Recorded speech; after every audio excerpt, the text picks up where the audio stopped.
In my video from last week, I made this prediction. Now where are we? Well, if we take a look at this, market's moving higher for sure, but the bottom confirmation is falling and the bottom forming indicator is going up as the risk confidence level is going up.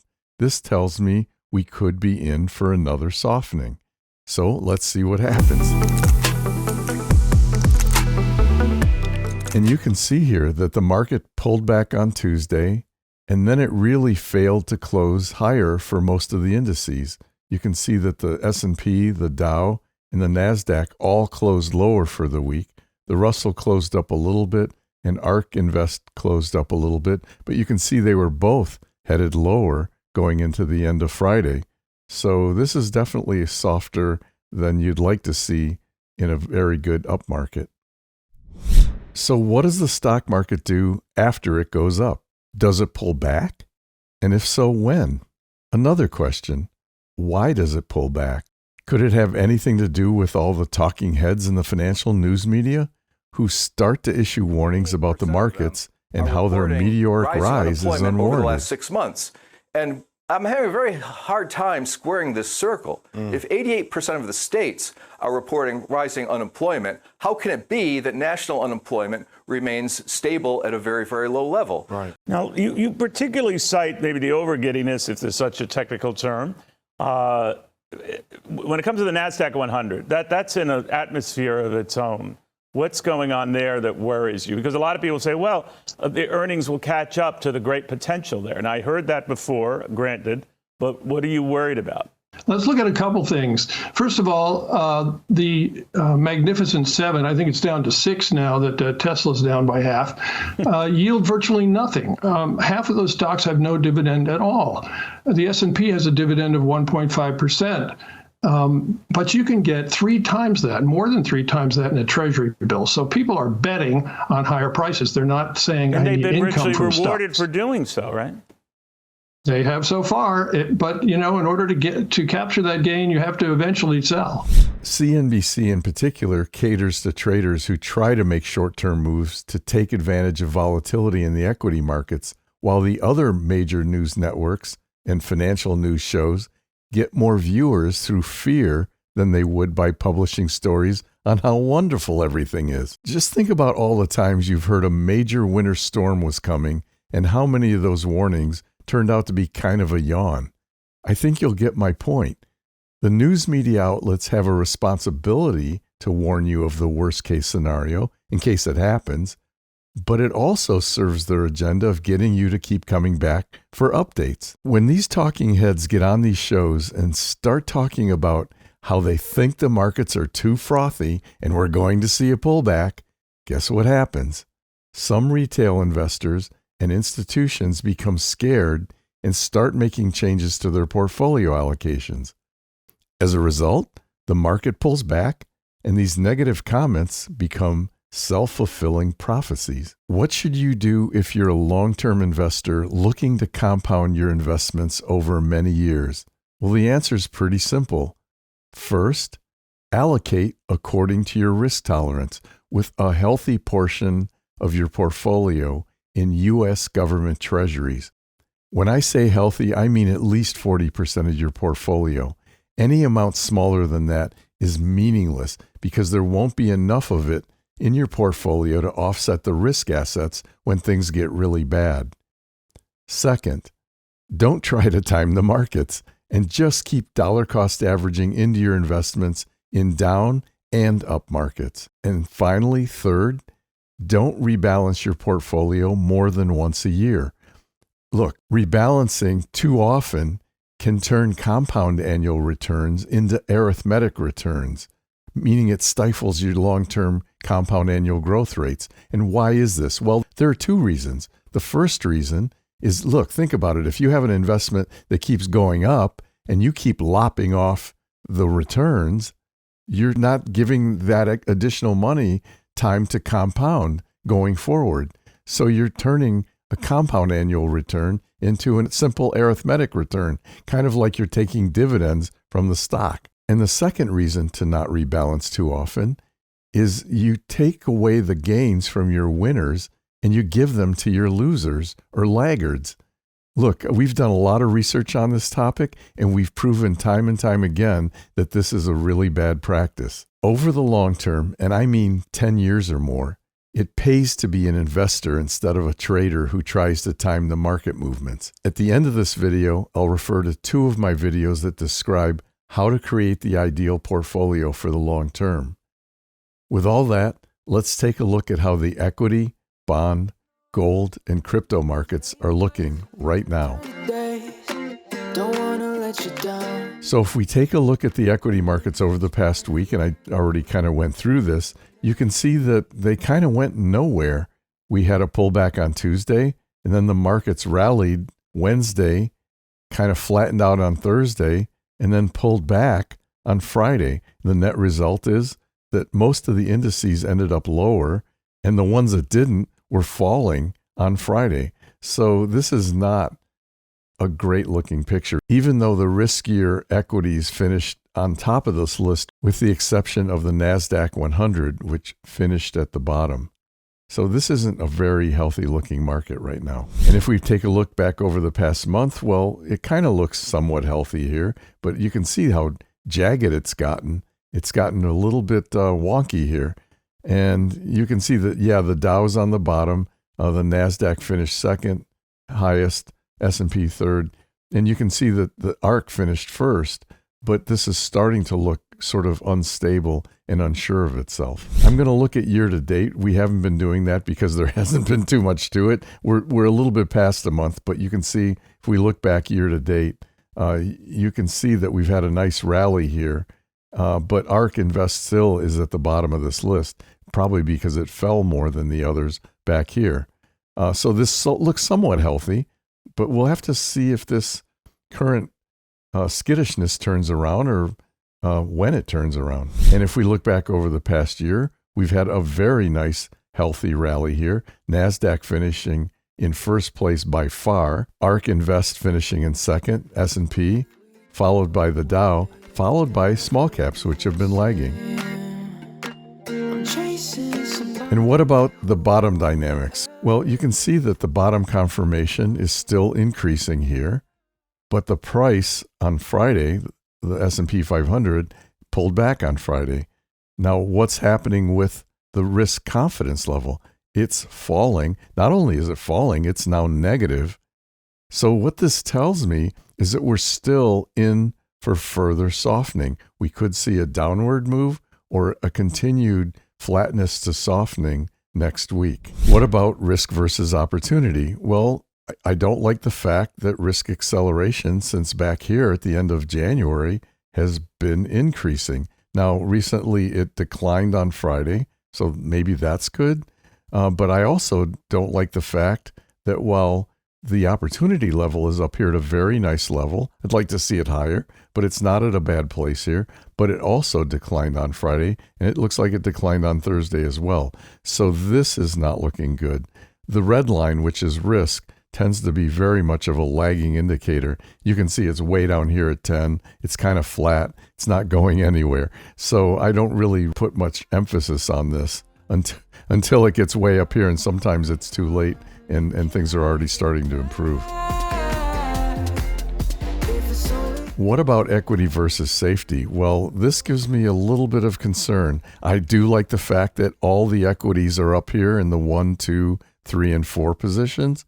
I don't like the fact that the NASDAQ has pulled back. In fact, let's do the overlay here so you can see what's happened here. Small caps have continued to improve, but they were lagging back here. So investors to continue to look for opportunities because these have lagged. The NASDAQ 100 has pulled back and has been replaced by the S&P 500. So, somewhat healthy here, but I don't like the fact that the NASDAQ is pulling back here. Now, cash has stayed flat, so that's good. But what gives me pause here? Well, I don't like what's happening with safe haven assets. You can see the cash stayed flat. 1 to 3 year treasuries stayed flat, but we had somewhat of a healthy treasury market last week with the longest duration treasuries, EDV, ahead of TLT, ahead of intermediate treasuries. Well, what's happened this week? Well, they just flipped. You can see that now the highest risk treasuries are at the bottom. The next risky ones are here, and then intermediates are here. So this is an unhealthy looking treasury market. And what about the buying and selling pressure? What is this telling us? Well, if you look at this for the Dow, the buying pressure has been declining since way back here at the beginning of January. You can see that here. The solid gray line is on a decline, while the selling pressure, this solid orange line, has been increasing. Now, it hasn't really shown up a lot in the price action. You've had a very nice rally here, although it's starting to kind of wane and flat top recently. What about the S&P 500? Very similar picture. The buying pressure peaked out back here sort of late January, and now it's been declining since then, and the selling pressure has been increasing. Now, you don't see that in the price action here, so the price action has been going up, up, up, but you can see that the buying pressure is really starting to wane here. So that could add to the softening going into next week. What about the NASDAQ 100? Again, similar picture. In fact, you can see that in the 1 month trend line here. But the buying pressure has been on a decline. The selling pressure has been increasing. And you can see that the price has been faltering. Then what about ARK Invest? You can see that the buying pressure bottomed out way back here and has been on somewhat, although recently a very tentative increase. And the selling pressure has been on a somewhat of a tentative decrease. And the price has been going up. And what about small caps? Well, again, the buying pressure you can see has been somewhat on the decline, and the selling pressure has been somewhat on an increase, except for recently. You can see here the buying pressure has been moving higher, and the selling pressure has been moving lower. And what about sector rankings? Well, remember, these sector rankings move very slowly, and you can see that indicated here. Last week we had Bitcoin ranked number 1, semiconductors number 3, ARK Innovation number 4, NASDAQ 100 here. You can see that it showed that Treasuries were in a very healthy situation, which we know they're currently not. And then if we fast forward to this week, you can see that Bitcoin's still up here at number 1. SOX Semiconductors still at number 3. NASDAQ 100 actually has moved up a notch. ARK Innovation has moved down quite a bit. And you can see that Treasuries, again, look like they're in a very healthy place with cash moving up 1 tick here. So this is how things looked coming into this week, if you want to put it that way. But let's look at sector rank acceleration. Now, these move a lot more quickly. So if we look at last week, yeah, you can see you had semiconductors and technology up here, and the NASDAQ 100 up here. ARK Innovation was way down here. But look at where cash was. Cash was moving up quite a bit here, and Treasuries were still in somewhat of an unhealthy situation. Well, if we fast forward to this week, you can see that the NASDAQ, surprisingly, has moved up here. Semiconductors moved way down here, so they've really fallen off. Consumer staples have moved up, but so has consumer discretionary, but so has cash. So you're kind of getting a mixed picture here. And look, innovation is all the way at the bottom. It was up here, and it's now at the very bottom. So this is starting to look unhealthy with cash moving up and consumer staples moving up. The caveat is that consumer discretionary also moved up. And speaking of Treasuries, let's take a look at those. And you can see that over the past week, very unhealthy risk appetite for Treasuries, with the longest duration Treasuries finishing dead last. Not a good look. Over the last month, again, not a good look. We had a peak back here, and then things really fell off. All the Treasuries ended up the month down.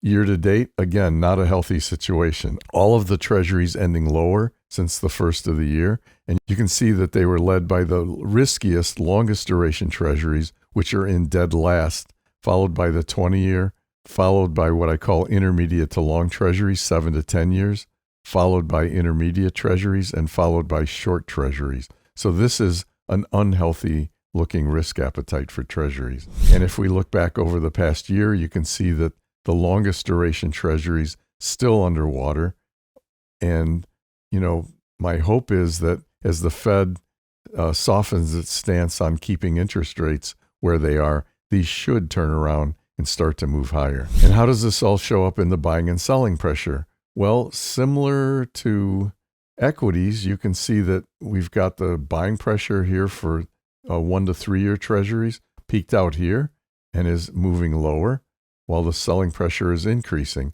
and the price is declining. What about intermediate treasuries? Similar picture. Buying pressure declining, selling pressure increasing, price declining. 7 to 10 year treasuries, same thing. Declining buying pressure, declining prices. And then what about long bonds, 20 years? You can see that the price has been declining and the buying pressure had a big peak back here along with the price, and then it just fell out of bed. So not a good look here. And what about the inverted yield curve? Well, you can see that yields, the current yields, which are this dark blue line, it's kind of hard to see here with all these numbers popping in, but you can see that those have moved up again. They're higher than they were a month ago, and definitely quite a bit higher than a year ago. And yields at the shorter end are definitely higher than they were a month ago. You can see that here, and about the same as they were a year ago. So the net effect is we have become more inverted than we were last week, let's say. I think last week we were about 30, maybe 32 basis points inverted. Now it's gotten worse. We're 36.45 basis points inverted. And what's the Fed rate monitoring tool telling us? Well, right now, the Fed rate monitoring tool is saying that on March 20th, when the Fed meets in 4 weeks and a couple of days, there's a 90% probability that they will leave rates unchanged, right where they are. And what if we go out to May? If we go out to May, you can see that drops from 90% to just a little under 70%. And there's a slight tilt toward possibly reducing rates by 0.25%. What if we go out to June? Well, if we go out to June now, you can see that the likelihood of a rate cut becomes much better at 55%, and even some thought that they might cut rates by 0.5%. I think that's probably unlikely given our Fed. And then July, clearly very much of a tilt toward a 0.5% rate cut by then, and possibly even 0.75. And then if we go out to September, you have to go way out here before this blue line where the current rates are goes away. But you can see everything's tilting toward much lower rates. And then if we go to November, the blue line's still there. So this has really shifted because several weeks ago when I looked at these, this blue line was gone, I think, by July or June. I think certainly by July it was gone. Now it's got a much higher value here. So the markets in general think the Fed is going to hold interest rates higher longer than they originally thought, which is probably why long bonds are pulling back right now. I feel like I'm afraid. And what about gold? Well, gold has been going nowhere to down, as you can see. Definitely a big price decline here. You can see that the selling pressure, the solid orange line, has been moving up very handily, except recently where gold started moving higher and the selling pressure started falling off while the buying pressure started going up. But like I've said many times, I don't like investing in gold. I just think it's not a great investment. Yeah, it has zero correlation to treasuries, zero correlation to equities. It's kind of its own thing. But I just don't think it really adds very much value to a portfolio. What about Bitcoin? Oh, Bitcoin looks like it's the place to be right now. You can see that we had the big spike in buying pressure back here when the SEC approved those 11 Bitcoin ETFs, Yahoo. And then, of course, the market did what the market does. They sold on the news because that's the thing to do. And like I said before, wonder if they were smart enough to get back in down here because now the price is higher than where they sold it. And it's been higher than where they sold it for quite some time. And you can see that in the buying pressure. The buying pressure hit its minimum here, and it's been increasing, very jagged, but it's been increasing ever since. So this looks really good for Bitcoin going forward. You know, I find these financial media outlets kind of like watching the weather reporters. Viewers are more attracted to bad news than good news. So if a storm looks like it could be headed your way, they'll predict the worst case outcome. So you keep watching to see what's going to happen. And there is a good side to it, right? They want to tell you the worst thing that's going to happen, so you're prepared for it. And then if it doesn't happen, well, at least you were prepared. So that's not a bad thing. I'm not saying that's a bad thing at all. Personally, I find CNBC to be a really good source of entertainment, and sometimes it's very informative. But be very careful about the advice you'll hear offered by its guests, especially if you're a new investor. Investments and investing aren't that complicated if you know how to allocate your portfolio without destroying your returns and getting little to no protection from downside risks. As an investor, you need to take the long view and allocate according to your risk tolerance, rather than fretting about what's currently happening in the world or what everybody else is doing that you read about in the media with their portfolios. If you want to be a better investor, I discuss how to allocate your portfolios in 2 key videos linked in the pinned comments below, titled The Ideal Portfolio Using Just 2 ETFs or Mutual Funds, and The Ideal Portfolio Using Individual Equities. Again, link in the pinned comments.